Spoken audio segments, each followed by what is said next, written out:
कैसे बेटा?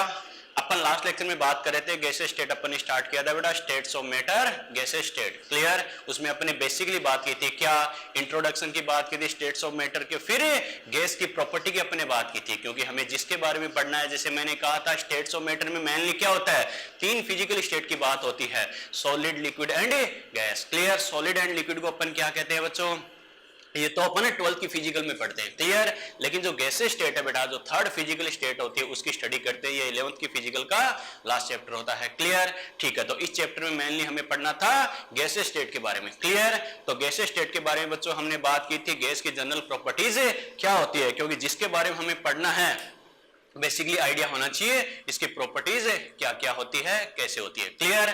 ठीक है, तो ये तो हमने लास्ट लेक्चर में बात की ही थी क्या, कि गैस की जनरल प्रॉपर्टी क्या होती है, ऐसे होता है, ऐसे होता है, क्या करना है। क्लियर? अब बात करते हैं बेटा गैसेज लॉ की। ओके, गैसेज लॉ की बात करते हैं, मतलब गैस के बारे में हमें कौन कौन से लॉ की स्टडी करनी है। क्लियर? ठीक है, हेडिंग लिखो बेटा gases law, gases law, Hindi में लिखो गैसीय नियम, गैसीय नियम, गैसेज लॉ, गैसीय नियम, गैसीय नियम।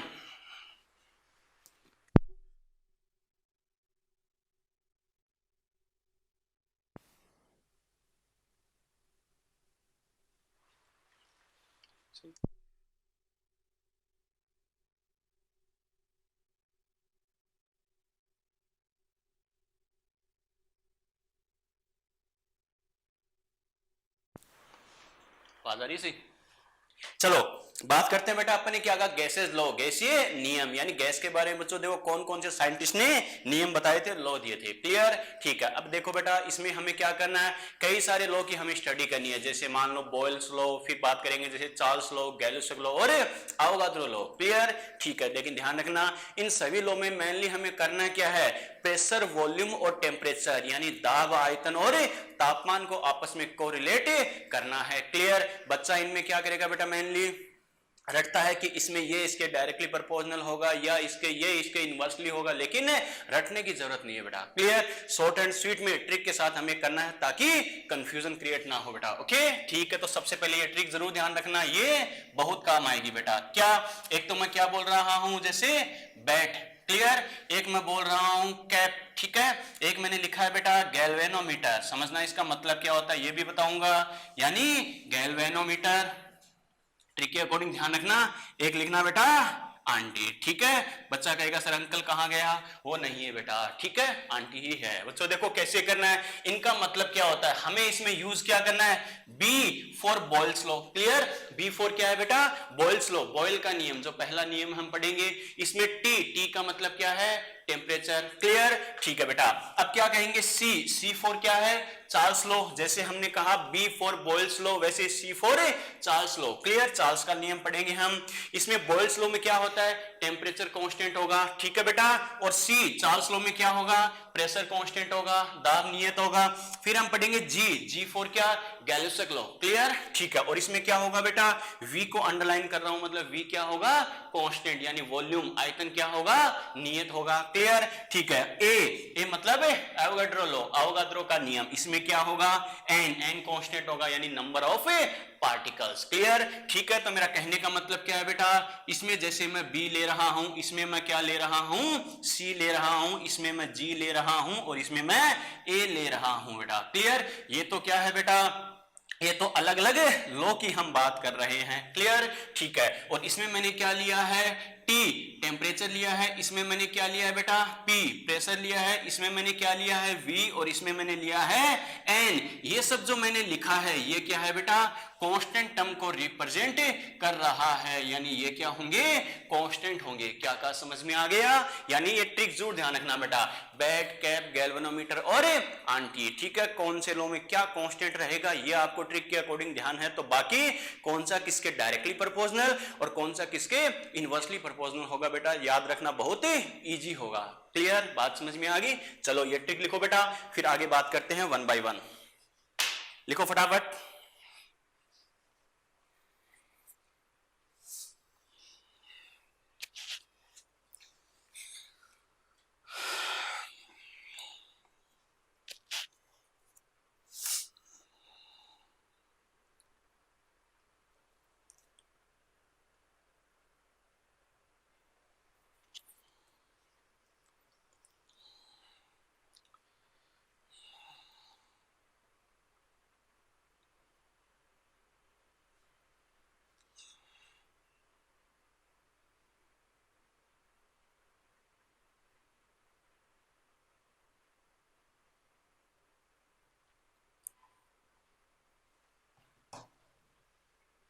लिख लिया बेटा?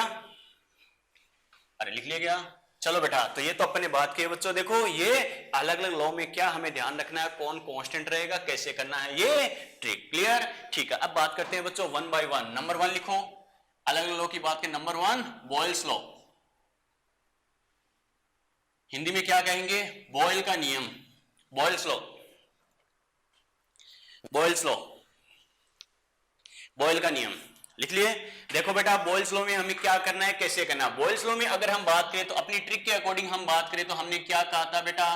बैट, ठीक है, बिफोर बॉयल। क्लियर? इसका मतलब बॉयल्स लॉ में हमें पता है क्या कांस्टेंट होता है बेटा? टेम्परेचर कांस्टेंट होता है। क्लियर? तो एक बात ध्यान रखना, नॉर्मली हम क्या करते हैं बेटा, एक इक्वेशन देखते हैं, ideal gas equation, P V equal to N R T. Clear? उस इक्वेशन की हेल्प से ध्यान रखना, हमें बस ये ट्रिक ध्यान रखनी है, और वो इक्वेशन बेटा इसके अकॉर्डिंग हम क्या कर सकते हैं, इसकी डेफिनेशन बना सकते हैं, परिभाषा बना सकते हैं। हमें रट के रखने की जरूरत नहीं है, ये ऐसे होगा, वो ऐसे होगा। क्लियर? कैसे बच्चों? हमें पता है अपनी आइडियल गैस इक्वेशन क्या होती है रे?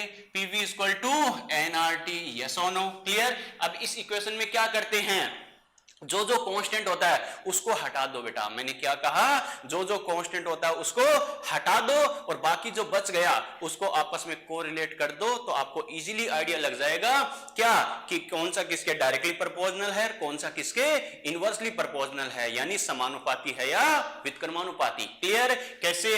हम बात कर रहे हैं बॉयल्स लॉ की। बॉयल्स लॉ देखते दिमाग में आना चाहिए, बैट यानी टेम्परेचर कांस्टेंट रहेगा, तो यहां से टेम्परेचर को उड़ा दो बेटा। पहली बात तो पीवी इक्वल टू एनआरटी में किसका मतलब क्या होता है, ये तो ध्यान है ना। पी का मतलब होता है बेटा प्रेशर, दाब, वी का मतलब होता है वॉल्यूम, आयतन, एन का मतलब क्या होता है, गैस के मोल, क्लियर, या मात्रा, अमाउंट। आर क्या होता है अपना, गैस कांस्टेंट होता है बेटा, और टी होता है टेम्परेचर। क्लियर? ठीक है, मैंने क्या कहा, इस पीवी इक्वल टू एनआरटी में जिसकी वैल्यू भी कांस्टेंट नियत है उसको हटा दो। क्लियर? बाकी जो बच गया उसको हम कोरिलेट कर लेंगे। बैट, बैट की बात करा मतलब टेम्परेचर कांस्टेंट है।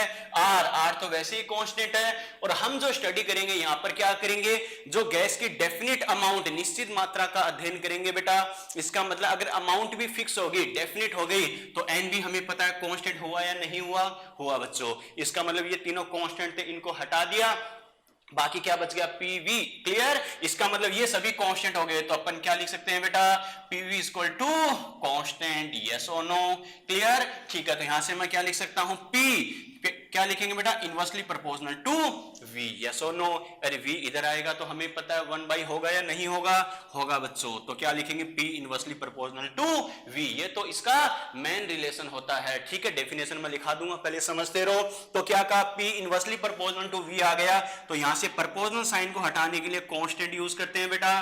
तो ये क्या हो गया, K equal to 1 by V. Clear? और क्या करूंगा, अगर वी को इसके साथ लिख दूं तो अपन क्या लिख सकते हैं, पीवी इक्वल टू के मतलब क्या होता है बेटा, कांस्टेंट होता है।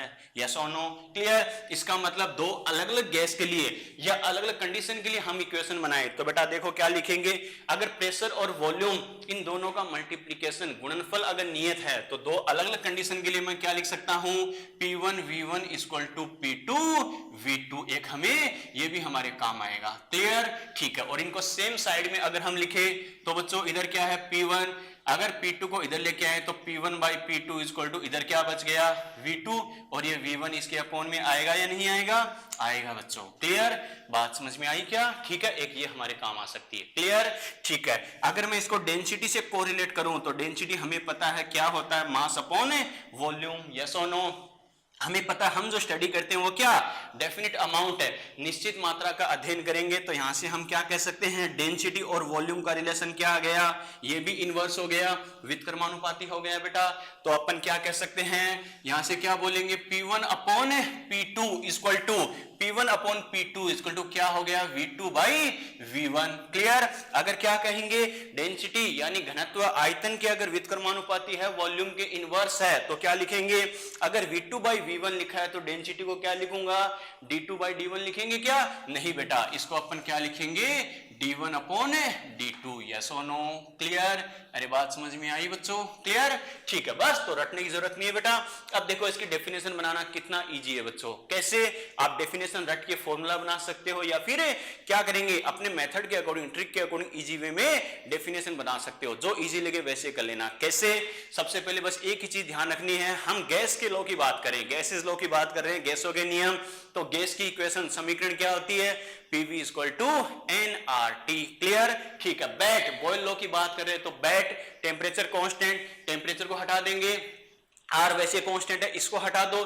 डेफिनिट अमाउंट, निश्चित मात्रा का अध्ययन करेंगे तो मोल भी निश्चित हो गया, फिक्स हो गया, इसको हटा दो तो क्या हो गया? P inversely proportional to V। तो डेफिनेशन क्या कह सकते हैं?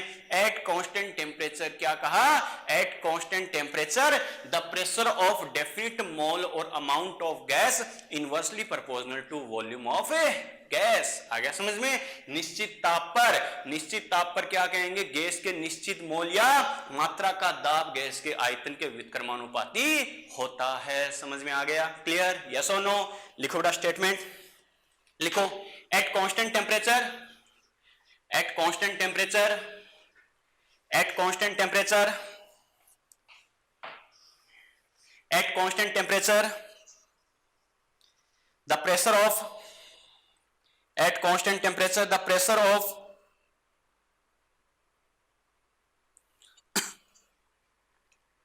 at constant temperature the pressure of the pressure of the pressure of definite mole or amount of gas at constant temperature the pressure of definite mole or amount of gas at constant temperature the pressure of definite mole or amount of gas is inversely proportional to is inversely proportional to is inversely proportional to inversely proportional to volume of gas। Hindi में लिखो, हिंदी में लिखो, हिंदी में लिखो। निश्चित ताप पर या नियत ताप पर, नियत ताप पर, नियत ताप पर गैस की निश्चित मात्रा, नियत ताप पर गैस की निश्चित मात्रा या मोलों का दाब, मोलों का दाब, मोलों का दाब गैस के आयतन के व्युत्क्रमानुपाती होता है, गैस के आयतन के व्युत्क्रमानुपाती होता है। ठीक है। सुबह मैंने एक मैसेज भी किया था बेटा, फिर इस बात को रिपीट कर रहा हूं, रनिंग क्लास में कोई भी दिक्कत आए बेटा, अगर आप कनेक्टिविटी में दिक्कत आए कोई भी हो तो सुबह नंबर सेंड किए थे, गोपी जी को कॉल करना है। क्लियर? बाकी चैप्टर से रिलेटेड कोई भी समझाने वाली बात है, को डाउट हो तो वो कोई दिक्कत नहीं, अपने चैट वाले ऑप्शन में मैसेज करना ही करना है। क्लियर? जैसे पुष्पेंद्र का मैसेज है, दोबारा समझाना है, कोई बात नहीं बेटा, नोट करो फटाफट, फिर दोबारा एक्सप्लेन करते हैं। नोट करो फटाफट।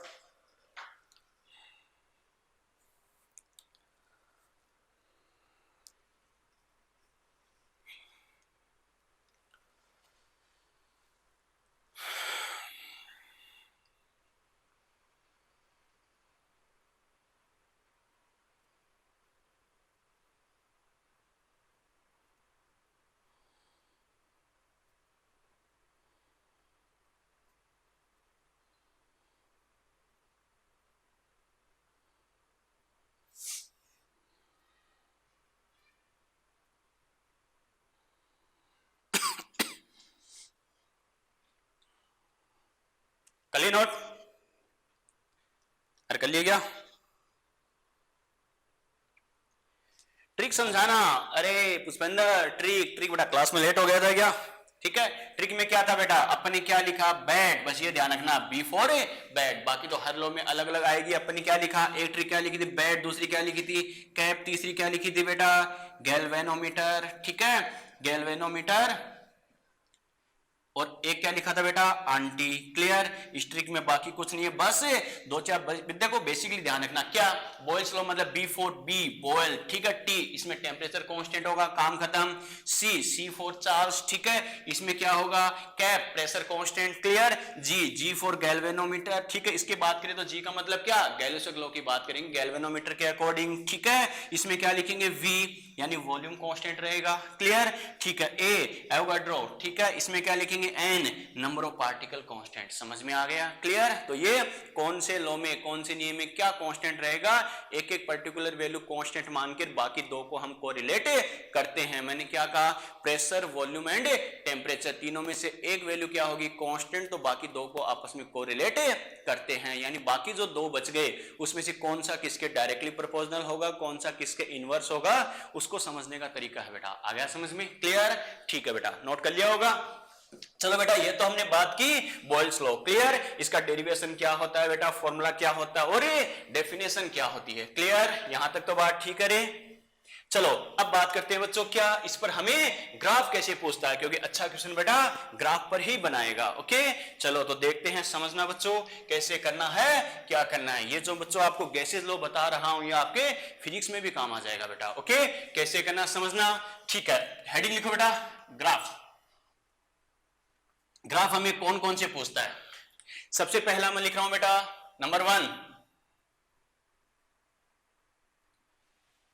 Graph between P and V, graph between P and V, P तथा V के मध्य ग्राफ, P तथा V के मध्य ग्राफ, P तथा V के मध्य ग्राफ,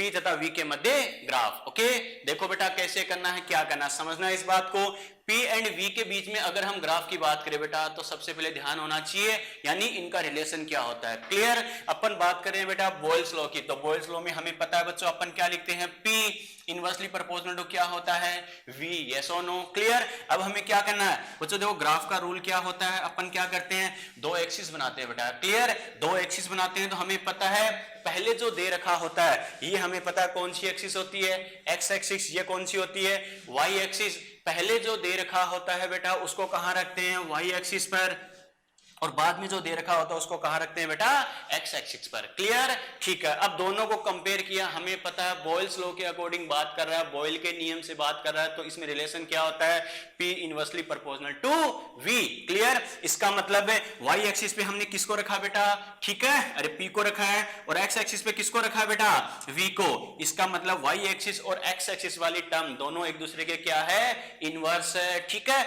और एक इजी तरीका बता रहा हूं बेटा, ट्रिक बता रहा हूं, ध्यान रखना, जिसको आपस में कंपेयर करना है बच्चों क्या करो दोनों को आपस में मिला दो, इसका मतलब x और y को आपस में मैं मिलाऊंगा तो स्लोप कैसा होगा इस टाइप का होगा बेटा, यस और नो, ठीक है, अरे बात समझ में आ रही है ना, इसका ऐसी एक लाइन होगी, ऐसी एक लाइन होगी तो इस कंडीशन में ग्राफ कैसा होता है बेटा हाइपरबोला, अरे क्या बोला हाइपरबोला बेटा, क्लियर, यानी अति परवलयाकार, इसका मतलब क्या लिखेंगे P और V दोनों एक दूसरे के इनवर्स है, तो ग्राफ कैसा आएगा, बस दोनों को मिला के बेटा क्या करो इस टाइप की लाइन बना दो, इसका में ग्राफ कैसा आ जाएगा इस टाइप का आ जाएगा, समझ में आ गया, क्लियर, ठीक है बेटा, समझने वाली बात, ये तो बेसिक सी बात है, लेकिन देखो अच्छा क्वेश्चन कैसे बनाएगा, कैसे बेटा, ये जो हमें पता है P और V को हमने कंपेयर किया है, ये क्या हमें पता है जब टेम्परेचर कांस्टेंट होता है, यानी ये जो कंडीशन आती है बेटा, ये जो स्लोप आता है वो तो क्या आता है एक पर्टिकुलर टेम्परेचर पर आता है, क्लियर, लेकिन इसमें अच्छा क्वेश्चन क्या बनेगा, आपको अलग अलग टेम्परेचर के रेस्पेक्ट में स्लोप भी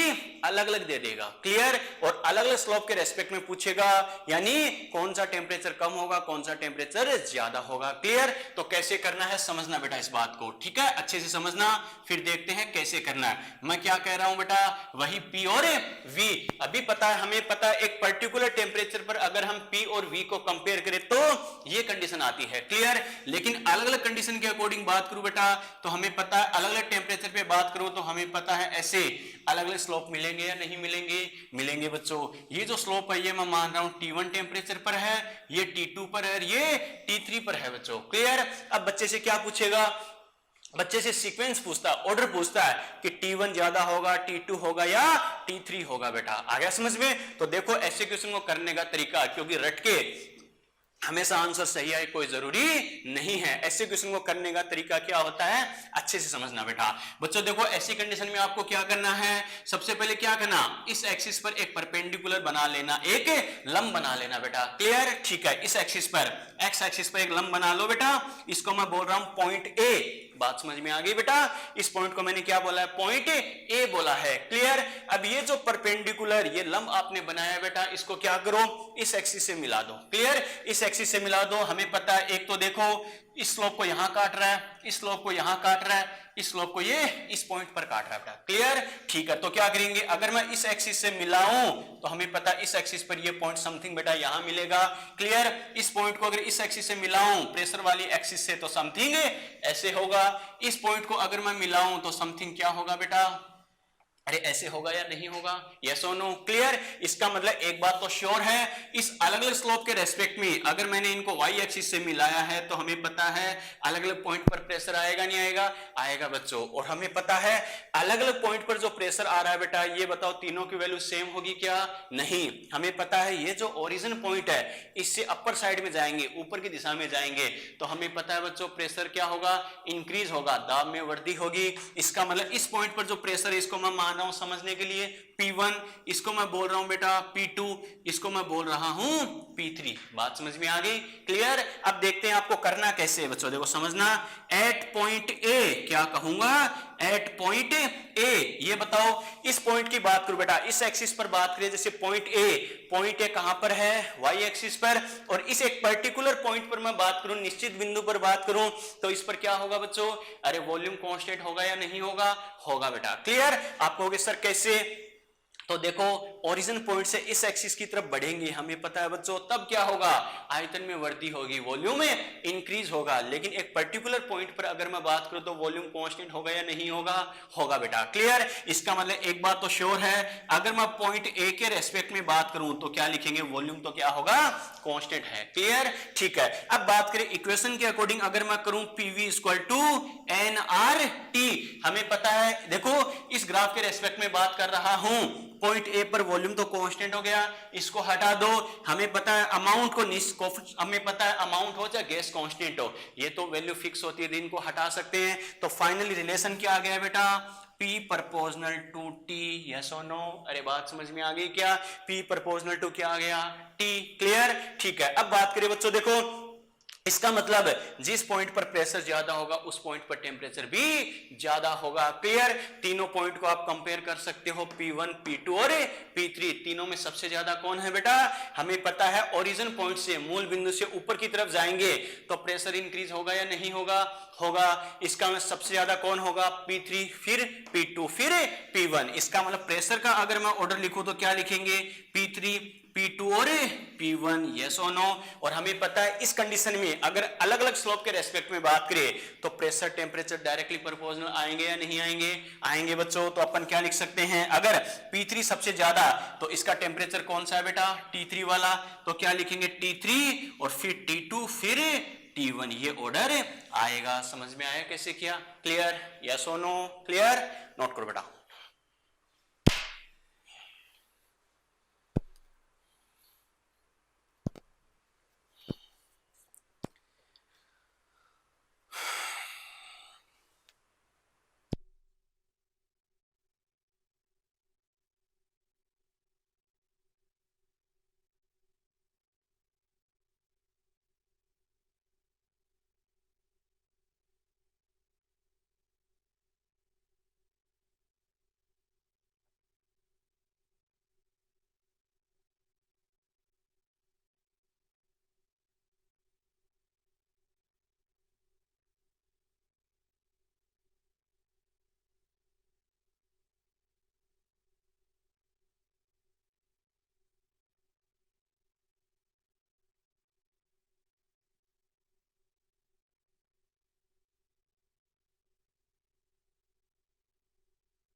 कर लिया बेटा नोट, कर लिया क्या, चलो बेटा दूसरा ग्राफ हम देखते हैं बच्चों।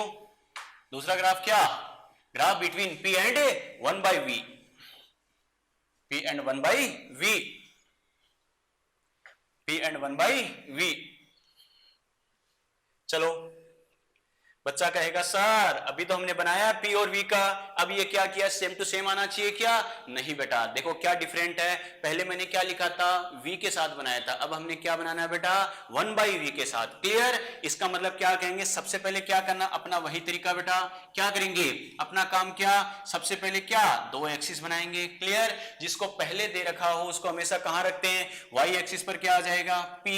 क्लियर? X एक्सिस पे क्या आ जाएगा बेटा, 1 by V। यस और नो? क्लियर? इसका मतलब हमें पता है, देखो बॉयल्स लॉ के अकॉर्डिंग बात करें तो रिलेशन क्या होता है बेटा, P डायरेक्टली प्रोपोर्शनल टू क्या होता है, 1 by V या फिर inversely proportional to V। Clear? इसका मतलब देखो Y और X एक्सिस को मैं कंपेयर करूं तो क्या लिखेंगे, Y proportional to 1 by X करूंगा क्या, नहीं बेटा, ध्यान रखना, अगर ओनली V को रखते X एक्सिस पर तब क्या होता, V की जगह X आता, लेकिन हमें पता है X एक्सिस पर हमने किसको रखा है, अरे V को रखा है या 1 by V को, 1 by V को रखा है बेटा, तो 1 by V की जगह क्या आएगा, X आएगा। समझ में आया मैंने क्या कहा बच्चों, अगर ओनली V को रखते तब तो 1 by X करते, लेकिन हमें पता है बच्चों Y एक्सिस में हमने ओनली V को रखा है क्या, नहीं, 1 by V को रखा है बेटा, 1 by V को रखा है, इसका मतलब क्या लिखेंगे, 1 by V पूरा क्या होगा, X के बराबर होगा। क्लियर? बात समझ में आ रही है? अब देखते हैं बेटा यहां से क्या करना है, बस अपनी इजी ट्रिक के अकॉर्डिंग ध्यान रखना, दोनों एक्सिस को अगर आपस में मिलाऊं तो मुझे पता है कैसी लाइन आ रही है, रे स्ट्रेट लाइन। यस और नो? अरे कैसी आ रही है बेटा, स्ट्रेट लाइन यानी सरल रेखा, काम खत्म। यानी ग्राफ कैसा होगा बेटा, स्ट्रेट लाइन होगा, सरल रेखा होगा। इसका मतलब लेकिन स्लोप कैसा होगा, हमें पता है, देखो 1 by V के मल्टीप्लाई में क्या है बेटा, अरे 1 ही तो है प्लस का, अगर हमें पता प्लस होता है तो डायरेक्शन कैसी होती है, अपवर्ड। क्लियर? इसका मतलब ग्राफ कैसा होगा, ऐसा होगा बेटा। समझ में आ गया?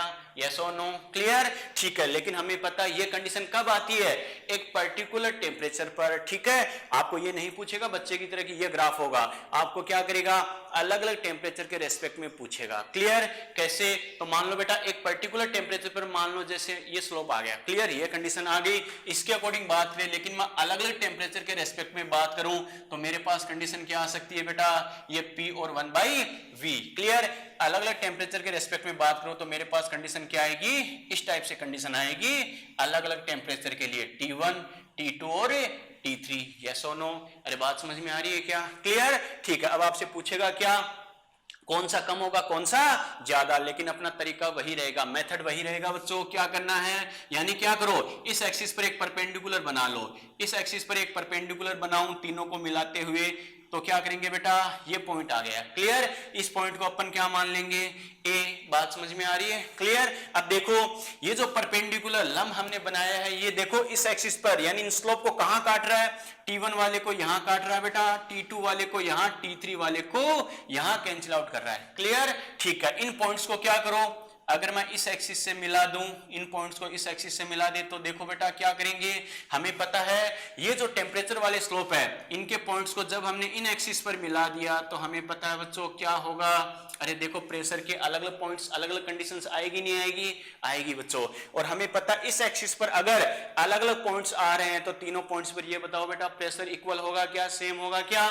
नहीं, अलग अलग होगा। कैसे, इस टेम्परेचर के रेस्पेक्ट में जो प्रेशर है मैं बोल रहा हूं बेटा P1 मान लो, इसको मैं मान रहा हूं P2 और इसको मैं मान रहा हूं P3। बात समझ में आ गई? क्लियर? ठीक है बेटा, अब अपना वही तरीका सेम टू सेम, क्या, पॉइंट ए पर मुझे पता है बेटा, इस पॉइंट पर ए पर अगर आएंगे तो हमें पता है एक फिक्स पॉइंट आ रहा नहीं आ रहा, आ रहा, तो v या 1 by v क्या होगा, कांस्टेंट। आ गया समझ में? क्लियर? अब हमें पता, अपनी इक्वेशन लगा दो, PV equal to nRT, n और r तो वैसे ही फिक्स होता है बेटा, इस पॉइंट पर वॉल्यूम भी क्या आ गया, कांस्टेंट आ गया, फिक्स आ गया, तो P प्रोपोर्शनल टू क्या हो गया, T हो गया बेटा। क्लियर? इसका मतलब P प्रोपोर्शनल टू T हो गया, तो क्या होगा, सबसे ज्यादा प्रेशर कौन सा है, P3, क्योंकि हमें पता है ओरिजिन से, मूल बिंदु से ऊपर की तरफ जाएंगे तो प्रेशर बढ़ेगा नहीं बढ़ेगा, बढ़ेगा बच्चों।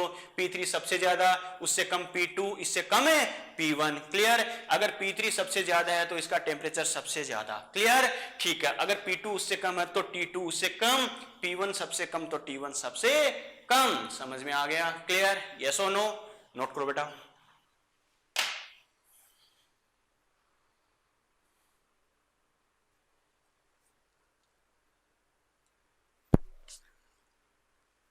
विकास डन, शाबाश बेटा, ऐसे बच्चे चाहिए मुझे क्लास में।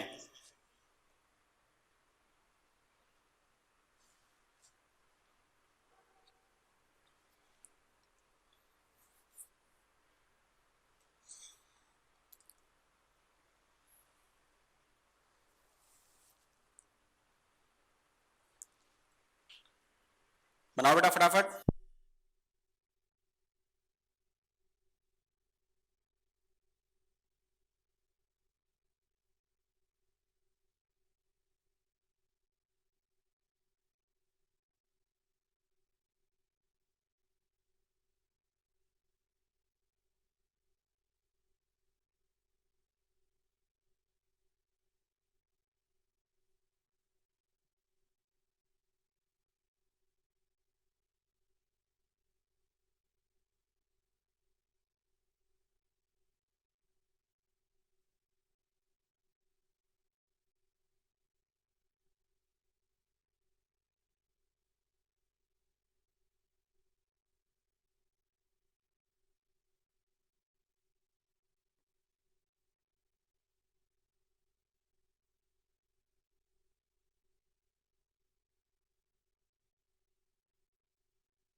हल कर लिया क्या?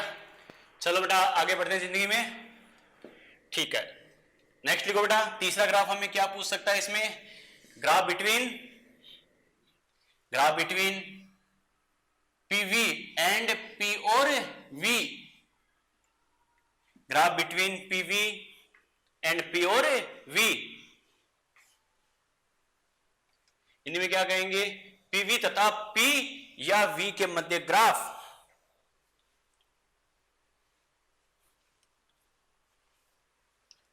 लिख लिए?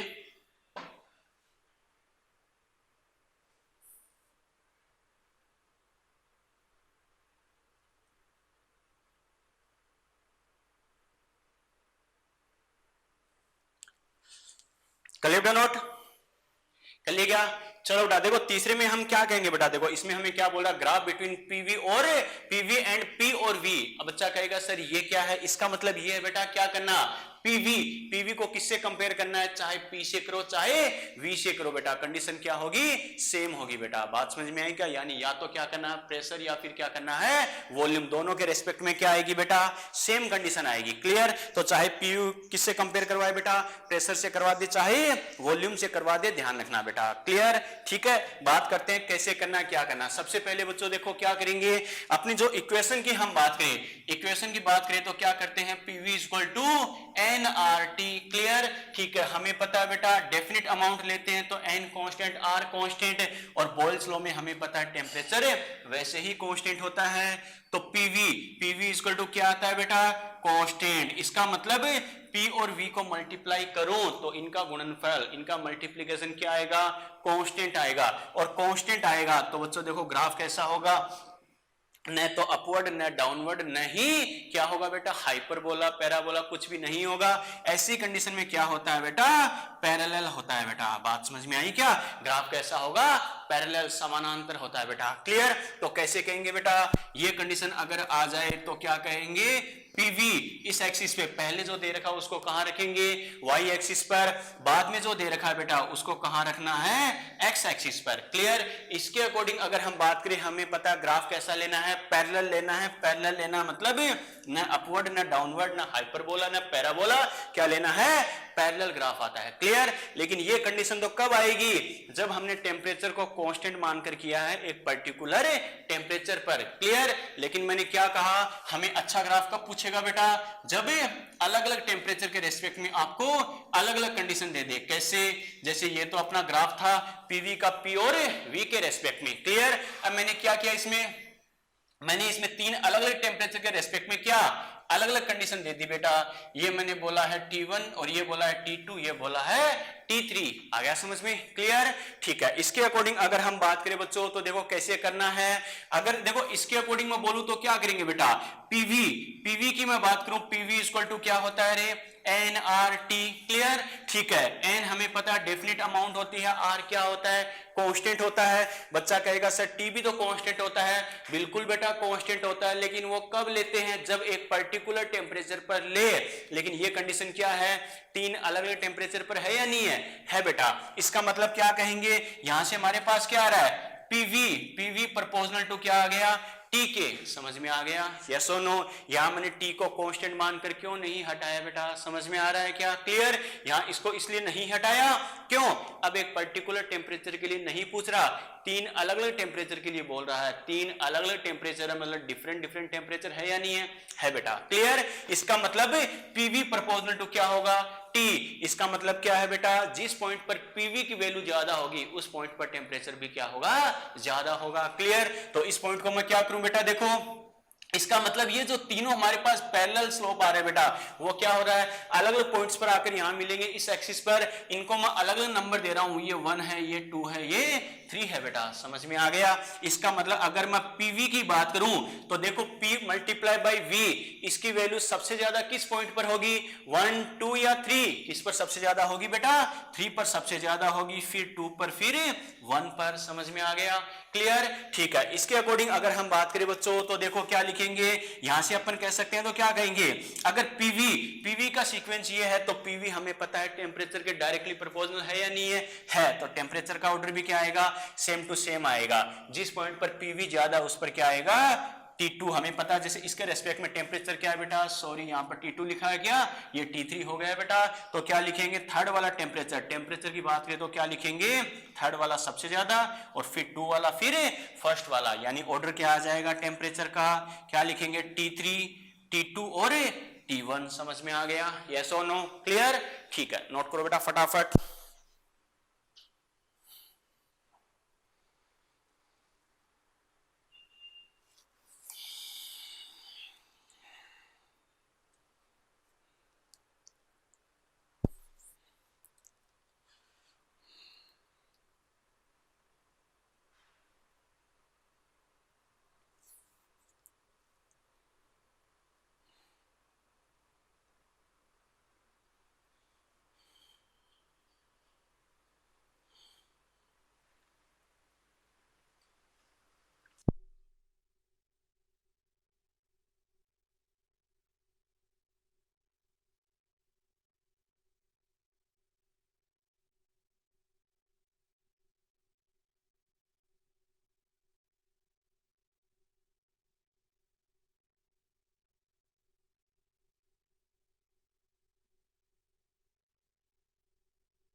कर लिया बेटा नोट? अरे कर लिए क्या, कर लिए? चलो बुझाने दे। चलो बेटा बच्चों देखो निकिता का एक मैसेज आया कि सर जैसे अपन ने क्या किया, अपने अलग अलग टेम्परेचर के रेस्पेक्ट में जो अलग अलग स्लोप दे रखे थे उसमें हमने वॉल्यूम को कांस्टेंट मानकर कंपेयर किया है कि कौन सा टेम्परेचर सबसे ज्यादा होगा, कौन सा सबसे कम होगा। हमने क्या किया बेटा, वॉल्यूम को कांस्टेंट, जैसे प्रेशर को, जैसे एक्स एक्सिस पे किसको रखा था, वी को हमने कांस्टेंट माना है। क्लियर? ठीक है। बच्ची ने पूछा कि सर पी को कांस्टेंट माने सेम रिजल्ट आएगा क्या? बिल्कुल बेटा सेम रिजल्ट आएगा। क्लियर? क्योंकि ये कोई फिक्स नहीं है कि आप इसी को कांस्टेंट मानोगे तो ही आंसर आएगा। बस दोनों एक्सिस में से किसी एक को क्या माना, आपको परपेंडिकुलर लगा के लंब बना के क्या करना है, एक फिक्स पॉइंट पर स्टडी करनी है। कैसे? जैसे निकिता ने पूछा वैसे अपन बात करके देखते हैं बेटा, समझना है इस बात को।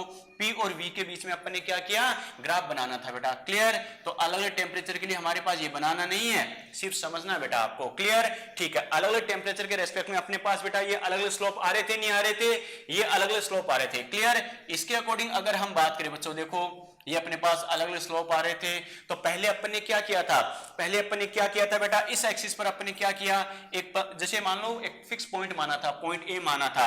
अब जरूरी नहीं अपन इसी पे करें बेटा, अपन क्या करें, इस पॉइंट पर मान लो, नो प्रॉब्लम, यहां मान लो ये पॉइंट ए हो गया, काम खत्म। क्लियर। अब हमें पता है बच्चों, ये हमने फिक्स पॉइंट मान लिया, तो हमें पता है ये सभी स्लोप को अलग अलग पॉइंट्स पर काटेगा, नहीं काटेगा, क्रॉस करेगा बेटा। क्लियर। और इन पॉइंट्स को इस एक्सिस से मिला दूं, ये मिला दिया, इसको देखो हमें पता है ये मिला दिया, इसको यहां मिला दो, इसको यहां मिला दो। क्लियर। अब हमें पता है बच्चों क्या होगा, ये जो मेरे पास तीन अलग अलग पॉइंट आ गए इस एक्सिस पर, एक्स एक्सिस पर, इन तीनों पर क्या होगा, अरे वॉल्यूम इक्वल होगा क्या, नहीं, इसको मैं बोल रहा हूं बेटा V1, ये है V2, ये है V3, और ये टेम्परेचर क्या थे, T1, T2 और T3। बात समझ में आ रही है ना। क्लियर। ठीक है बेटा। अब अपन क्या करेंगे, PV equal to N R T compare कर सकते हो बेटा, PV इक्वल टू एनआरटी। हमें पता है अगर P को हमने फिक्स माना है तो P को हटा दो बेटा, N और R तो वैसे कांस्टेंट होते हैं, तो V प्रोपोर्शनल टू क्या हो गया, T, काम खत्म। तो जिस पॉइंट पर हमें पता है V मैक्सिमम होगा उस पर T भी क्या होगा,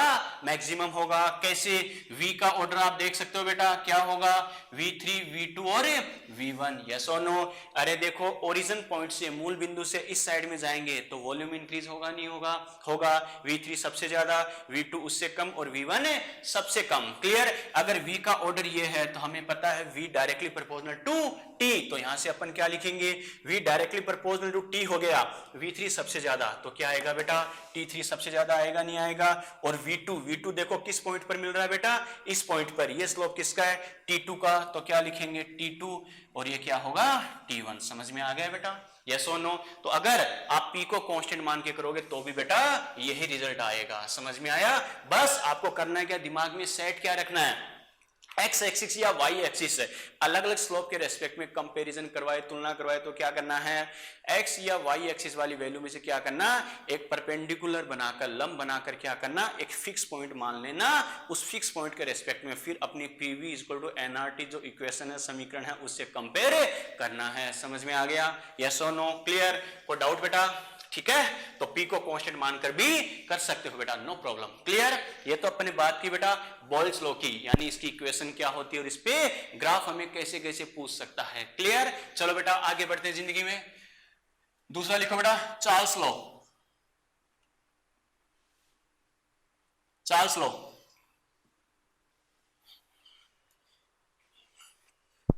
चार्ल्स लॉ, चार्ल्स का नियम, चार्ल्स लॉ, चार्ल्स का नियम लिख लिए। चलो बेटा देखो कैसे करना, क्या करना, समझना इस बात को बच्चों। देखो चार्ल्स लॉ में अपन क्या कहेंगे, आपको याद, अपनी ट्रिक याद है ना बेटा, कैप। क्लियर। अरे याद है ना, Charles law, C for Charles. और हमें पता है बेटा इसमें कांस्टेंट किसको मानना है, अरे P को मानना है, प्रेशर को कांस्टेंट मानना है। क्लियर। बस अब अपनी डेफिनेशन बना लेंगे। कैसे, सबसे पहले क्या, इजी वे में अपनी इक्वेशन लिख लो। अपनी इक्वेशन क्या होती है, PV equal to N R T, yes और नो। बस अब जो जो कांस्टेंट है बेटा उसको उड़ा दो यहां से। कैसे, हमें पता है चार्ल्स लॉ कैप, इसका मतलब हमें पता है बच्चों कांस्टेंट कौन है, प्रेशर, प्रेशर को उड़ा दो, काम खत्म। अपन जो स्टडी करते हैं, अध्ययन करते हैं, वो क्या करते हैं, डेफिनिट मोल या अमाउंट, निश्चित मात्रा या मोल लेते हैं। इसका मतलब ये भी फिक्स होगा तो इसको हटा दो, R तो वैसे ही बेचारा गैस कांस्टेंट है, इसको भी हटा दो, तो अपने पास क्या बच गया बेटा, V प्रोपोर्शनल टू T, काम खत्म। ये मैंने रिलेशन आ गया। क्लियर। तो बस इसकी डेफिनेशन अपन क्या बोल सकते हैं बेटा, एट कांस्टेंट प्रेशर, क्या कहा, at constant pressure the volume of definite mole और amount of gas is directly proportional to absolute temperature of gas. इस बात को खासकर ध्यान रखना, एब्सोल्यूट टेम्परेचर बोला है मतलब आपको टेम्परेचर किस में लेना है, केल्विन में लेना है। क्या कहा, निश्चित दाब पर, निश्चित दाब पर गैस के निश्चित मोल या मात्रा का आयतन उसके परम ताप के समानुपाती होता है। परम ताप मतलब किसकी बात कर रहा है, आपको जो यहां पर टेम्परेचर लेना है बेटा किस में लेना है, केल्विन में। एब्सोल्यूट टेम्परेचर, परम ताप का मतलब क्या है, केल्विन में बात कर रहा है। क्लियर। अरे बात समझ में आई क्या, ठीक है बेटा। तो अपन क्या कह सकते हैं, V प्रोपोर्शनल साइन को हटाने के लिए क्या करते हैं, कांस्टेंट यूज करते हैं, और V upon T equal to क्या लिख सकता हूं मैं, K क्या है बेटा, कांस्टेंट, यस और नो। ये कांस्टेंट हो गया बेटा, ठीक है। ये अगर कांस्टेंट हो गया इसका मतलब दो अलग अलग कंडीशन या अलग अलग गैस के लिए हम इक्वेशन बनाए तो अपन क्या कह सकते हैं, टाइम पास के लिए लिखे तो क्या लिखेंगे, v1 upon t1 equal to के, फिर क्या लिखूंगा v2 upon t2 equal to के तो के है कांस्टेंट है, तो इसका मतलब क्या लिख सकता हूं directly, v1 upon t1 equal to क्या हो जाएगा बेटा, v2 अपॉन t2। समझ में आ गया, यस और नो, क्लियर, ठीक है। और इनको अगर सेम साइड में हम लिखे तो अपन क्या लिख सकते हैं, v1 अपॉन v2 को इधर लेके आ जाए इक्वल टू t1, बेटा इधर आ जाए तो t1 अपॉन t2। समझ में आ गया, यस और नो, क्लियर। और इसको डेंसिटी से कंपेयर करें तो हमें पता है बच्चों क्या लिखेंगे, डेंसिटी क्या होती है बेटा, मास अपॉन वॉल्यूम, यस और नो। अरे डेफिनेट अमाउंट लेते हैं, निश्चित मात्रा लेते हैं, इसका मतलब डब्ल्यू को उड़ा सकते हैं, तो डेंसिटी हमें पता है वॉल्यूम क्या आती है, इनवर्स, यस और नो। इसका मतलब इसमें अपन क्या कह सकते हैं, v1 upon v2 equal to क्या लिखेंगे, t1 upon t2 equal to क्या करेंगे बेटा, यानी देखो d और v इनवर्स है, तो v1 अपॉन v2 लिखा है तो क्या लिखोगे, d2 अपॉन d1। समझ में आ गया, यस और नो, क्लियर। नोट करो बेटा फटाफट। सबसे पहले डेफिनेशन लिखो, लिखो एट कांस्टेंट प्रेशर, लिखो eight constant pressure, eight constant pressure the volume of, at constant pressure the volume of, at constant pressure the volume of, the volume of, at constant pressure the volume of definite mole or amount of gas, the volume of definite mole or amount of gas is directly proportional to, is directly proportional to, is directly proportional to absolute temperature of gas, is directly proportional to absolute temperature, और absolute temperature के bracket में लिख लेना बेटा K यानी Kelvin, directly proportional to absolute temperature of a gas. और ये जो लिखा है एब्सोल्यूट टेम्परेचर, इसको अंडरलाइन कर लेना बेटा, ध्यान रखना ये एब्सोल्यूट टेम्परेचर के रेस्पेक्ट में ही directly proportional, clear, directly proportional to absolute temperature of a gas, ठीक है। हिंदी में लिखो, नियत दाब पर, नियत दाब पर, नियत दाब पर, नियत दाब पर गैस के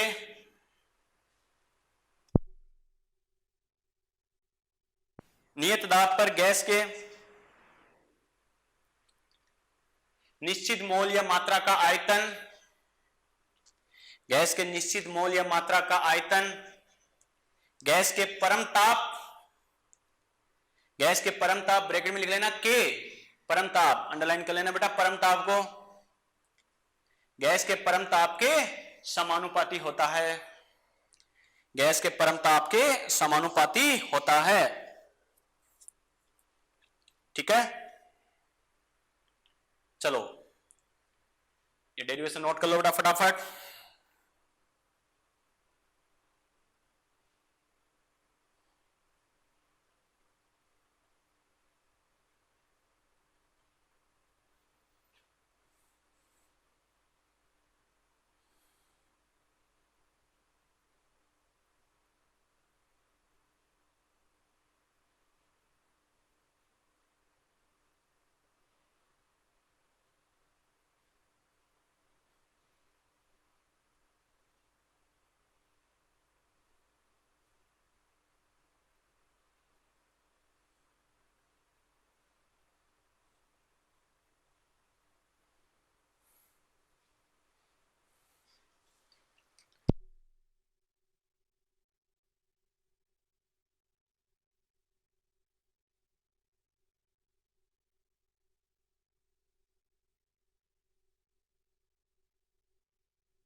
कर लिया बेटा नोट, अरे कर लिया क्या, चलो बेटा आगे बात करते हैं।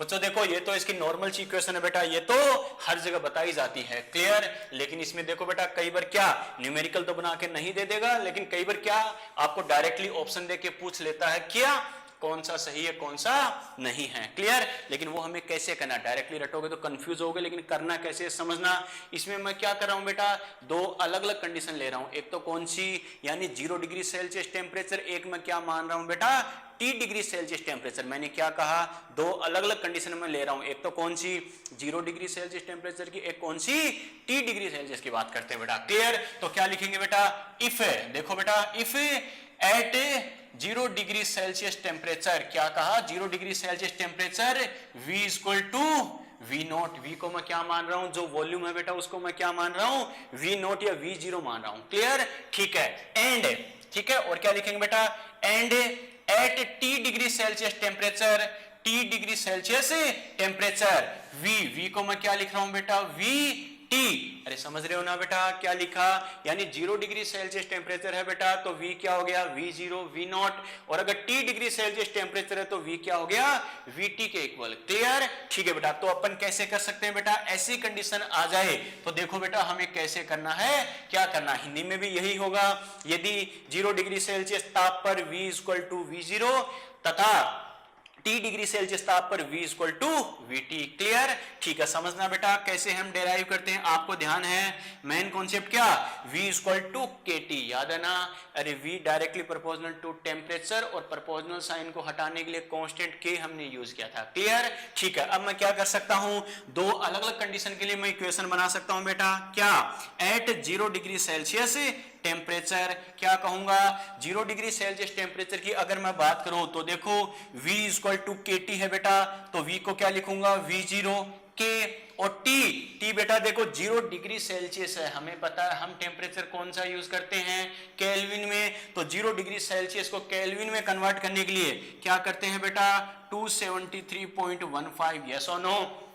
अरे 0 डिग्री सेल्सियस में 273.15 ऐड करेंगे तो हमें पता है बच्चों क्या आएगा, 273.15 केल्विन में, समझ में आ गया, क्लियर। और यहां से मैं क्या लिख सकता हूं, के मेरे पास क्या आ गया बेटा, के की अगर हम बात करें तो के क्या आ गया बेटा, V नोट अपॉन 273.15। नॉर्मली हम डायरेक्टली 273 ही कर देते हैं, लेकिन एग्जैक्ट क्या होता है 273.15, क्लियर। ये मेरे पास कंडीशन किसकी आ गई, के की वैल्यू की आ गई, क्लियर। और ये कब आया है, 0 डिग्री सेल्सियस टेम्परेचर पर, क्लियर। दूसरी कंडीशन में क्या ले रहा हूं बेटा, at T degree Celsius temperature, क्या कहा, T डिग्री सेल्सियस टेम्परेचर। यहां से अगर मैं बात करूं तो देखो V को मैं क्या लिखूंगा, VT के मल्टीप्लाई बाई, बच्चों देखो अब मैं क्या लिखूंगा, डिग्री सेल्सियस में मेरे पास टेम्परेचर T है, T मतलब कितना भी हो सकता है, 10 डिग्री सेल्सियस, 20 डिग्री सेल्सियस, 30, 40, 50 कितना भी हो, जो भी डिग्री सेल्सियस में यानी T होगा उसमें मैं 273.15 ऐड करूंगा, तभी तो वो क्या आएगा बेटा, केल्विन में आएगा, यस और नो। अरे बात समझ में आ रही है ना। इसका मतलब यहां से अपन क्या कह सकते हैं बेटा, VT इक्वल टू के, तो देखो बेटा कांस्टेंट है तो VT की वैल्यू देखो, के की अगर वैल्यू पुट करें यहां पर देखो क्या कहेंगे, के यहां पर देखो कांस्टेंट है तो V नोट अपॉन 273.15, तो मैं के की जगह ये यूज कर रहा हूं तो क्या लिखेंगे, V नोट अपॉन क्या 273.15, और आगे क्या है बेटा T प्लस 273.15, समझ में आ रहा है बेटा, यस और नो, क्लियर, ठीक है। इसे अगर हम आगे सोल्व करें तो क्या लिख सकते हैं, रे VT इक्वल टू क्या लिखेंगे, V नोट ऐसा कैसा, ये V नोट हो गया, और T अपॉन क्या करेंगे 273.15, क्लियर, ठीक है, प्लस क्या लिखेंगे 273.15 अपॉन क्या करेंगे 273.15। अरे बात समझ में आ रही है क्या, इसको मल्टीप्लाई कर दिया बेटा इनके साथ, क्लियर,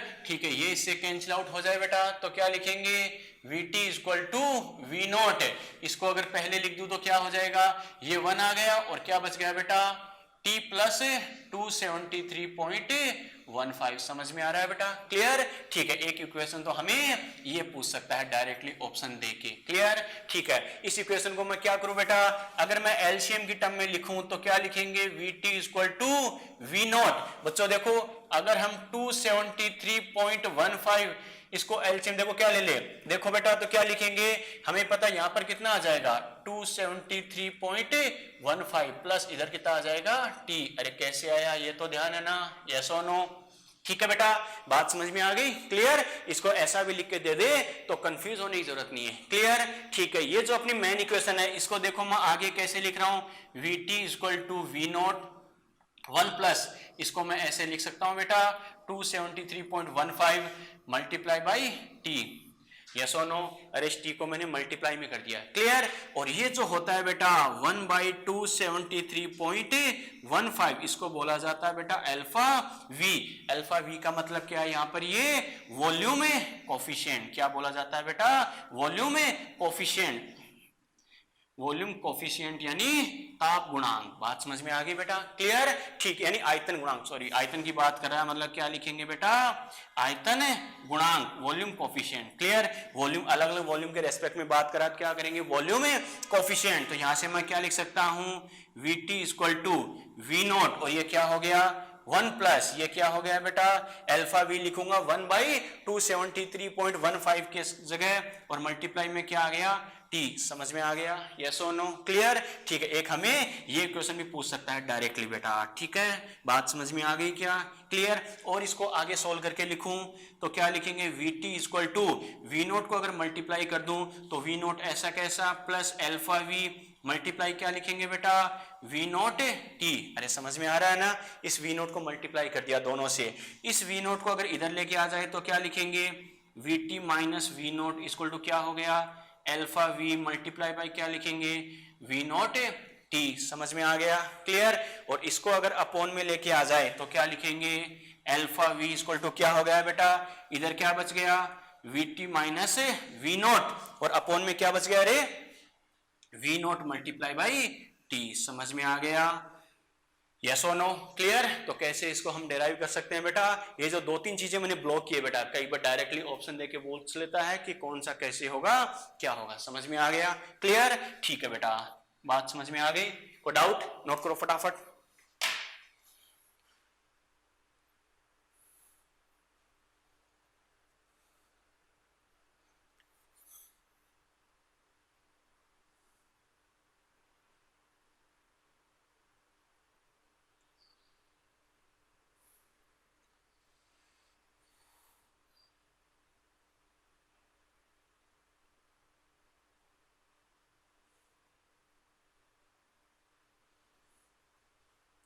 अरे विकास कौन सी दुनिया में जी रहा बेटा, सेकंड लेक्चर है बावड़े, एक ही लेक्चर हुआ था सैटरडे को। और विकास लूनिया रॉकेट से मत लिखो बेटा, पेन से लिखो, जल्दी लिखो। रॉकेट से लिखोगे तो पेज के आर पार हो जाओगे, तो पेन से लिखो बेटा, फायदे में रहोगे।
आवाज आ रही है बेटा? आ गई ना आवाज? आ गई? चलो बेटा बात करते हैं। देखो क्या कहा, वॉइस प्रॉब्लम, ठीक है बेटा। वॉइस प्रॉब्लम कहा था ना बेटा, 2 मिनट रुको, यहाँ पता चल गया था, कोई दिक्कत नहीं है। Happy birthday Monica Monty.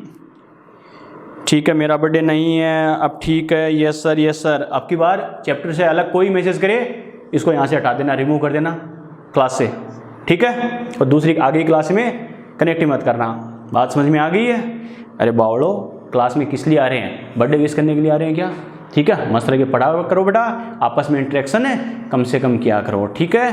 Class में अच्छे से पढ़ा करो बेटा, किसी के बर्थडे पे फोकस करने के बजाय चैप्टर पे फोकस करो, ज़्यादा फायदे में रहोगे, ठीक है। आगे से चैप्टर के अलावा कोई भी अदर मैसेज करे, आपस में इंटरेक्शन करे, यहाँ से हटा देना उसे क्लास से, ठीक है। और आगे क्लास में ऐड भी मत करना। चलो बेटा, तो ये अपन ने बात करी बच्चों। देखो एक बच्चे का शायद डाउट भी आया था, क्या था, नोट हो गया। वी प्रपोजनल तो क्या लिखा बेटा? टी था ना, प्रपोजनल का साइन हटाया तो कांस्टेंट की आ गया, क्लियर, ठीक है। फिर क्या कहा, एक ने क्या कहा, we equal to K T, कहाँ से आया अमन? देखो बेटा, अरे चार्ल्स लॉ कहता ही क्या है, प्रेशर कांस्टेंट होता है, प्रेशर कांस्टेंट होता है तो हमें पता है volume directly proportional to temperature, clear. Volume directly proportional to temperature हो गया बेटा, तो हमें पता प्रोपोर्शनल साइन को हटाने के लिए तो अपन ने क्या किया, कांस्टेंट के यूज किया है। बात समझ में आ गई क्या? क्लियर, ठीक है बेटा। और यहाँ तक बात ठीक है। चलो आगे बात करते हैं। तो ये हमने बच्चों देखो चार्ल्स लॉ के अकॉर्डिंग क्या किया, इक्वेशन डेरिवेशन कैसे बनाते हैं, क्या करते हैं, कैसे करना है, आ गया समझ में? क्लियर। चलो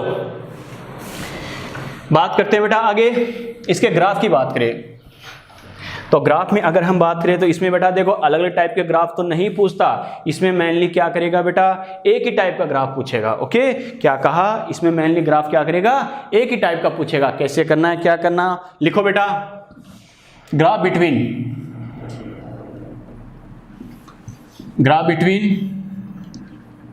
V एंड T, क्या कहा, graph between V and T। चलो बेटा देखो बोर्ड पे समझो अच्छे से कैसे करना है, क्या करना। सबसे पहले हम क्या करते हैं बेटा, सबसे पहले क्या करना है, यानी वही अपनी स्टाइल में क्या करेंगे, 2 एक्सिस बनाएंगे, क्लियर। 2 एक्सिस बना लो बेटा। तो इसमें क्या करेंगे, हमें पता पहले जो दे रखा होता है उसको क्या करते हैं, वाई एक्सिस पे रखते हैं, और हमें पता बाद में जो दे रखा होता है उसको क्या करते हैं, एक्स एक्सिस पे। और हमें पता है ये बच्चों टेम्परेचर किस में लेते हैं, केल्विन में लेते हैं, क्लियर, ठीक है। अब हमें पता है बच्चों देखो चार्ल्स लॉ के अकॉर्डिंग हम क्या कहते हैं, प्रेशर कांस्टेंट होता है, तो हमें पता है V proportional to directly proportional to क्या होता है, टेम्परेचर, यस और नो, क्लियर।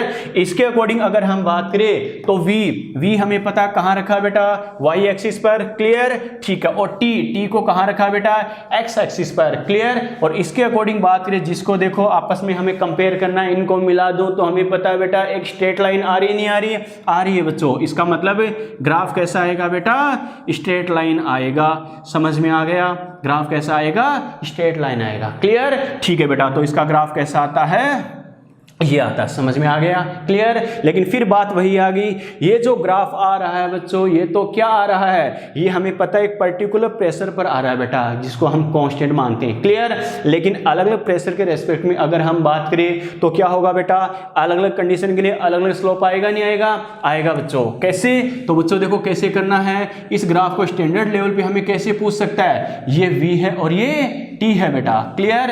एक पर्टिकुलर प्रेशर पर बात करें तो हमें पता है बच्चों क्या होगा, एक स्लोप आता है। लेकिन अलग अलग प्रेशर की मैं बात करूं तो हमें पता है अलग अलग प्रेशर आएगा या नहीं आएगा, आएगा बेटा। ये P1, ये P2, ये P3, बात समझ में आ गई, ठीक है। फिर बात वही आ गई, आपको ऑप्शन क्या मिलेगा, P1 ग्रेटर होगा, P2 ग्रेटर होगा या P3 ग्रेटर होगा, ठीक है। बच्चा रट के करेगा क्या, नॉर्मली जो अपर साइड में होता है उसकी वैल्यू ज्यादा होती है तो बच्चा क्या करेगा, P3 ज्यादा होगा, लेकिन होता है एक्चुअल में अपोजिट, क्या, P1 सबसे ज्यादा होता है। कैसे होता है समझना बेटा, अपना तरीका वही है, मैंने आपको वो मेथड बताने का पर्पज क्या था, कहीं भी आप अप्लाई कर सको, कंफ्यूजन की जरूरत नहीं है बेटा। कैसे, दोनों में से कोई एक एक्सिस श्योर कर लो बेटा। जैसे मान लो इस एक्सिस पर अपनी स्टाइल में क्या, वही एक परपेंडिकुलर बना लेना है, क्लियर। इसको मैं क्या बोल रहा हूं, पॉइंट ए, बात समझ में आ गई। इसको हमने पॉइंट ए बोल दिया बेटा। अब अपन क्या कहेंगे, पॉइंट ए पर अगर हम बात करें, at point A point A पर अगर हम बात करें तो हमें पता पॉइंट ए पर टेम्परेचर क्या है बच्चों, कांस्टेंट, यस और नो। अरे टेम्परेचर तो कांस्टेंट हो गया। अब अपनी इक्वेशन में अगर हम कहें तो अपन क्या कह सकते हैं बेटा, इक्वेशन क्या होती है, P V equal to N R T, yes और नो होता है बच्चों।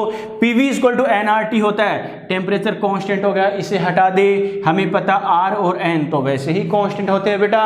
इसका मतलब क्या लिखेंगे, रिलेशन क्या आ गया, P inversely proportional to V, समझ में आ गया, क्लियर, ठीक है। P इनवर्सली प्रोपोर्शनल टू अगर V हो गया बेटा तो क्या करेंगे, देखो ये जो स्लोप है बेटा, तीनों स्लोप है, ये हमें पता है अलग अलग पॉइंट के रेस्पेक्ट में, ये जो हमें परपेंडिकुलर बनाया है तीनों को अलग अलग पॉइंट पर क्रॉस कर रहा है। इन अलग अलग पॉइंट्स को इस एक्सिस से मिला दो बेटा, ये मिला दिया, इस एक्सिस से मिला दिया, कोई दिक्कत नहीं है, ठीक है बेटा। चलो ये हमने बात की है, देखो अब कैसे करना है। इस पॉइंट पर जो हमें पता है, देखो ये जो तीनों क्रॉस पॉइंट है ये हमें पता है इस एक्सिस पर अलग अलग पॉइंट पर आकर मिलेंगे या नहीं मिलेंगे, मिलेंगे बच्चों। और इन तीनों पॉइंट्स पर वॉल्यूम इक्वल होगा क्या, नहीं, वॉल्यूम डिफरेंट डिफरेंट होगा। इस पर वॉल्यूम V1, इसको V2 और ये V3, समझ में आ गया, क्लियर, ठीक है। अगर मैं वॉल्यूम को कंपेयर करूं बेटा तो ये बताओ सबसे ज्यादा कौन सा होगा, अरे V3 होगा, V2 होगा या V1 होगा, हमें पता है V3 सबसे ज्यादा होगा, क्योंकि ओरिजिन पॉइंट से अपर साइड में जाएंगे तो वॉल्यूम क्या होगा, इंक्रीज, तो क्या लिखेंगे बेटा V3 और फिर क्या होगा V2, फिर क्या होगा V1, क्लियर, ठीक है। तो प्रेशर की अगर मैं बात करूं तो सेम ऑर्डर आ जाएगा क्या, नहीं, क्योंकि हमें पता है प्रेशर इनवर्सली प्रोपोर्शनल टू क्या होता है बेटा, वॉल्यूम होता है, क्लियर। इसका मतलब ये इनवर्स होते हैं, तो जिस पॉइंट पर हमें पता है बच्चों क्या होगा, वॉल्यूम सबसे ज्यादा है उस पॉइंट का प्रेशर सबसे कम, और जिस पॉइंट पर वॉल्यूम सबसे कम उसका प्रेशर सबसे ज्यादा, समझ में आ गया, क्योंकि दोनों क्या होते हैं बेटा, इनवर्स होते हैं, क्लियर। इसका मतलब देख सकते हैं सबसे कम वॉल्यूम कौन सा है, V1, तो इसका प्रेशर क्या है बेटा, P1, तो सबसे ज्यादा प्रेशर क्या आ जाएगा, P1, फिर क्या आ जाएगा P2, फिर क्या आ जाएगा P3, समझ में आ गया, यस और नो, क्लियर, कोई डाउट, नोट करो फटाफट, नोट करो बेटा।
बना लिया बेटा, अरे बना लिया क्या,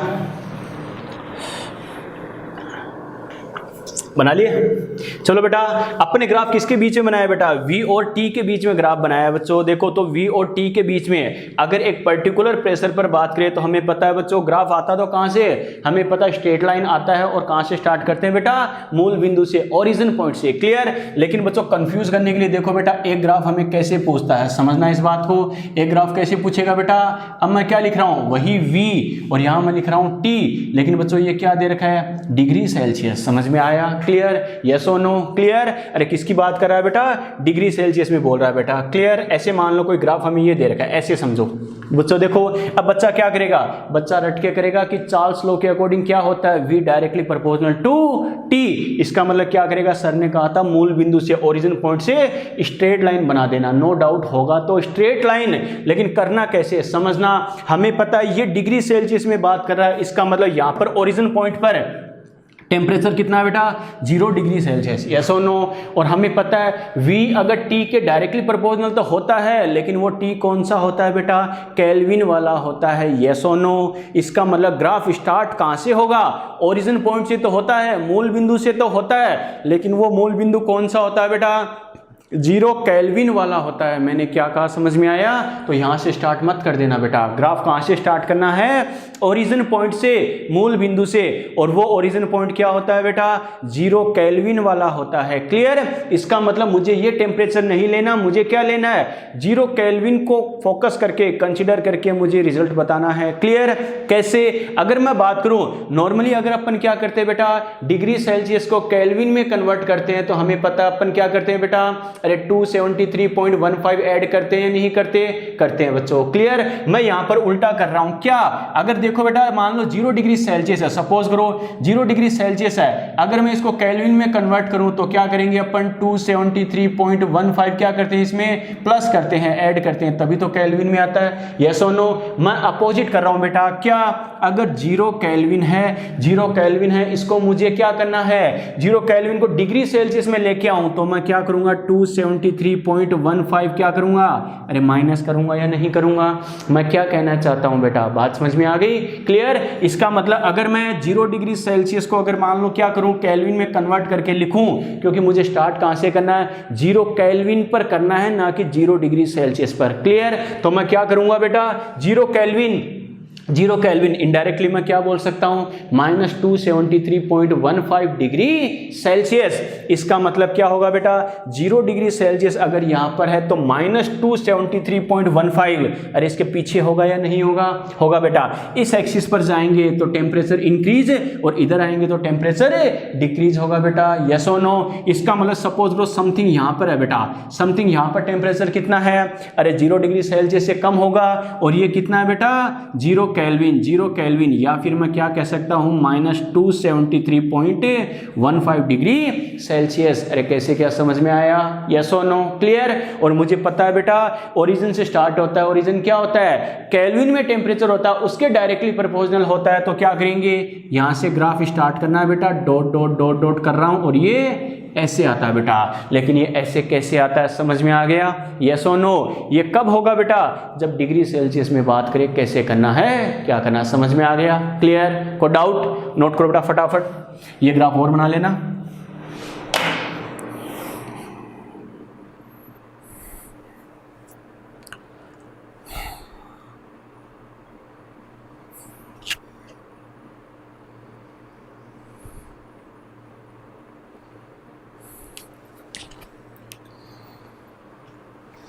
चलिए बेटा, चलो। तो ये अपने बात की कि जो चार्ल्स लॉ हमने पढ़ा बेटा, उस पे इक्वेशन हो चाहे डेरिवेशन हो चाहे ग्राफ हमें कैसे पूछ सकता है, कैसे करना है। अरे बात समझ में आ गई ना। क्लियर। चलो बात करते हैं बेटा आगे, नेक्स्ट लिखो। थर्ड लिखो गैलुसक लो, गैलुसक का नियम, गैलुसक लो, गैलुसक का नियम, गैलुसक लो। चलिए गैलुसक लॉ में हम क्या कहेंगे बच्चों, देखो समझना इस बात को। सबसे पहले देखते ही दिमाग में आना चाहिए गैलुसक के लिए ट्रिक क्या थी बेटा अपनी, गैल्वेनोमीटर, यस और नो। अरे क्या था, गैल्वेनोमीटर। बात समझ में आ गई। क्लियर। यहां से अपन क्या कह सकते हैं बेटा, देखो G4 गैलुसक की बात कर रहा है, इसमें कांस्टेंट क्या होगा बेटा, वॉल्यूम। काम खत्म। बस अब क्या कह सकते हैं बेटा, अपनी इक्वेशन क्या होती है, PV = nRT। बस इसके अकॉर्डिंग अपन क्या कहेंगे, आपस में कंपेयर कर सकते हैं। कैसे, गैल्वेनोमीटर जो कांस्टेंट है बेटा उसको यहां से हटा दो, तो क्या लिखेंगे, V को हटा दिया, डेफिनिट मोल या अमाउंट निश्चित मोल या मात्रा का अध्ययन करते हैं तो N को हटा दिया, R वैसे कांस्टेंट होता है, तो बाकी क्या बच गया P, इधर क्या बच गया T। रिलेशन क्या रहा है बेटा, P ∝ T। काम खत्म। बस इसी के बेसिस पे डेफिनेशन क्या बना सकते हैं, एट कांस्टेंट वॉल्यूम क्या कहेंगे, at constant volume the pressure of definite mole और amount of gas directly proportional to absolute temperature of gas. Clear, क्या कहेंगे, एब्सोल्यूट बोला मतलब किस में यूज करना है, केल्विन में। क्लियर, क्या कहेंगे, निश्चित आयतन पर गैस के निश्चित मोल या मात्रा का दाब गैस के ताप के क्या होता है, समानुपाती होता है। ताप कौन सा, परम ताप केल्विन वाला, उसके समानुपाती होगा। क्लियर, ठीक है बेटा, तो यहां से क्या लिख सकते हैं, P इक्वल टू क्या आ गया, KT।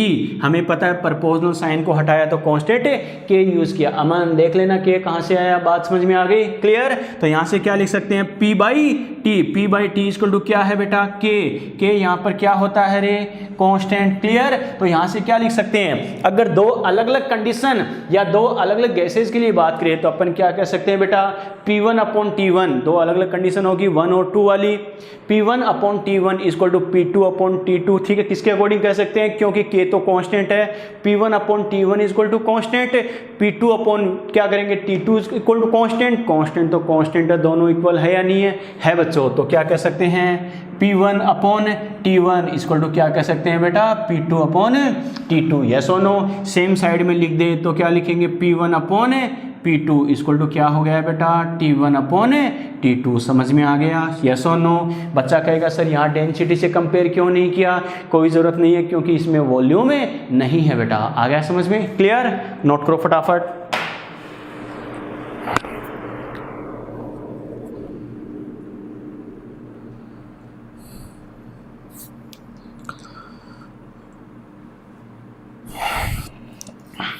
डेफिनेशन नहीं लिखी क्या, लिख लो, डेफिनेशन नहीं लिखी तो लिखो, at constant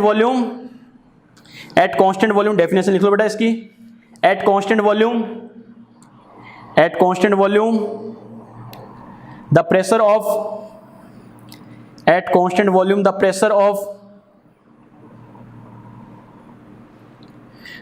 of definite mole और amount of gas, the pressure of definite mole or amount of gas, the pressure of definite mole or amount of gas, the pressure of definite mole or amount of gas is directly proportional to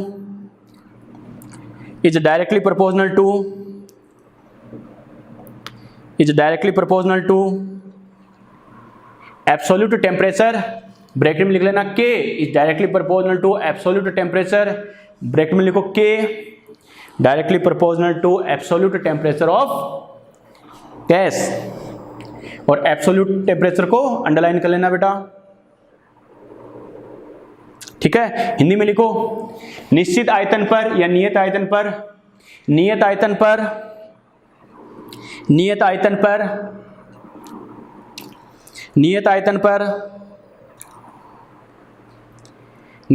पर gas के निश्चित मोल या मात्रा का दाब, नियत आयतन पर गैस के निश्चित मोल या मात्रा का दाब गैस के परमताप ब्रैकेट में लिख लेना K और परमताप को अंडरलाइन कर लेना बेटा, गैस के परमताप के समानुपाती होता है, गैस के परमताप के समानुपाती होता है।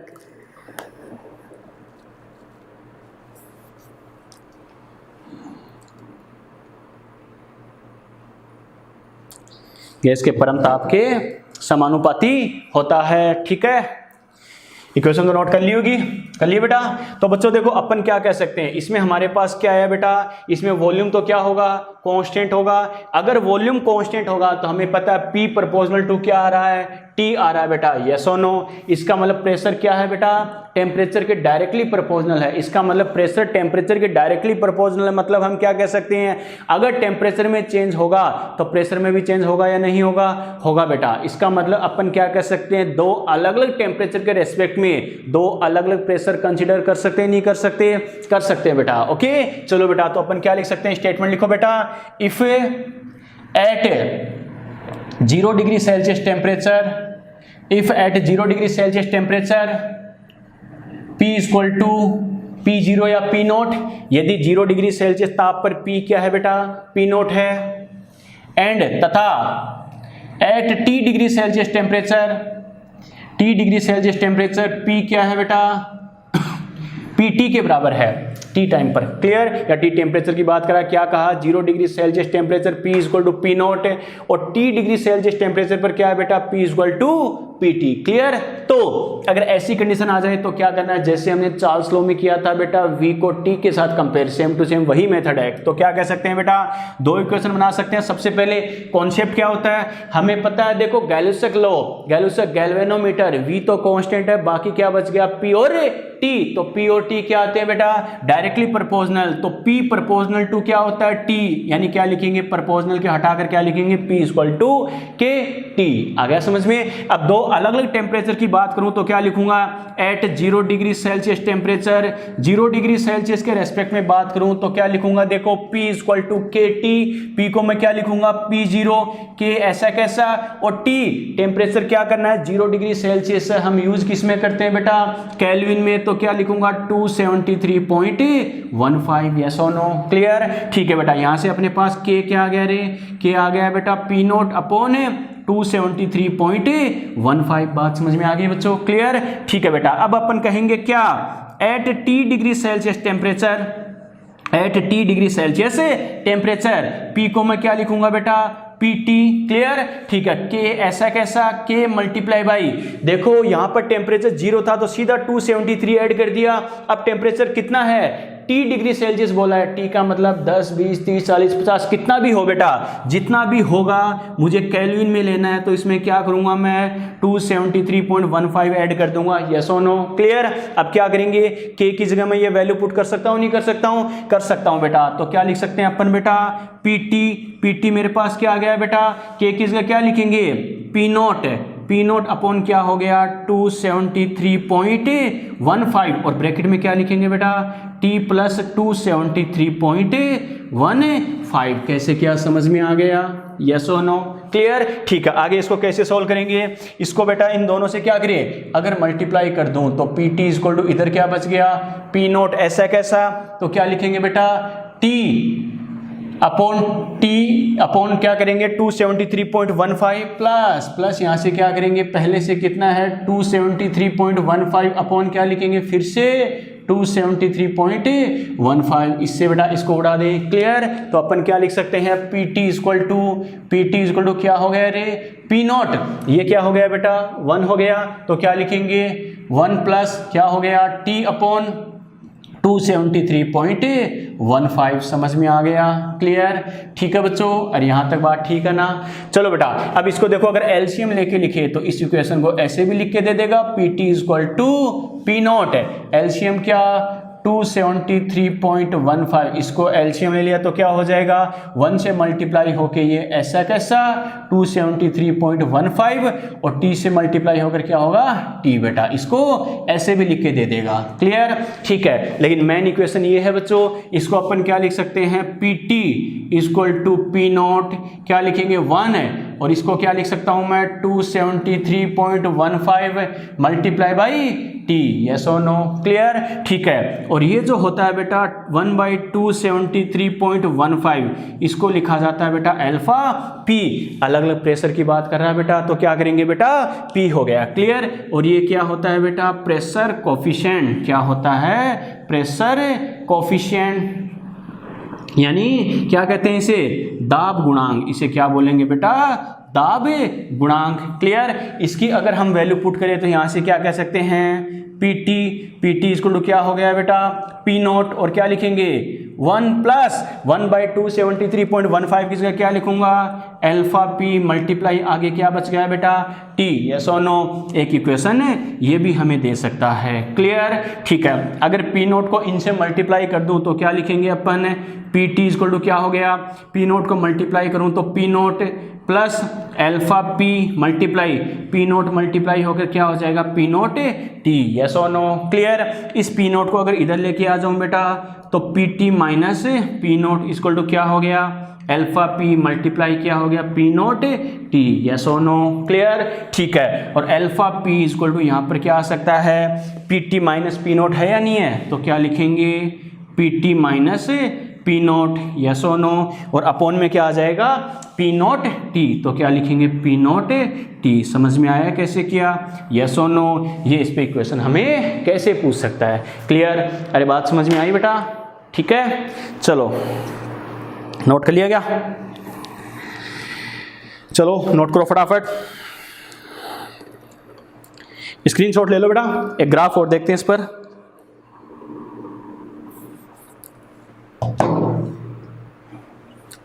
स्क्रीनशॉट ले लिया क्या, एक ग्राफ और देखते हैं, इसे कंप्लीट करते हैं।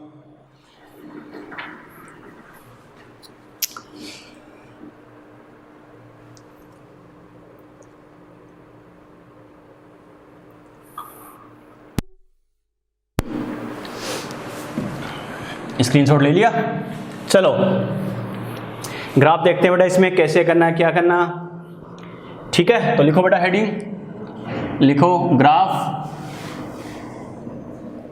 Between P and T, graph between P and T, P और T के बीच में बात करते हैं बेटा, ग्राफ क्या होगा कैसे होगा। चलो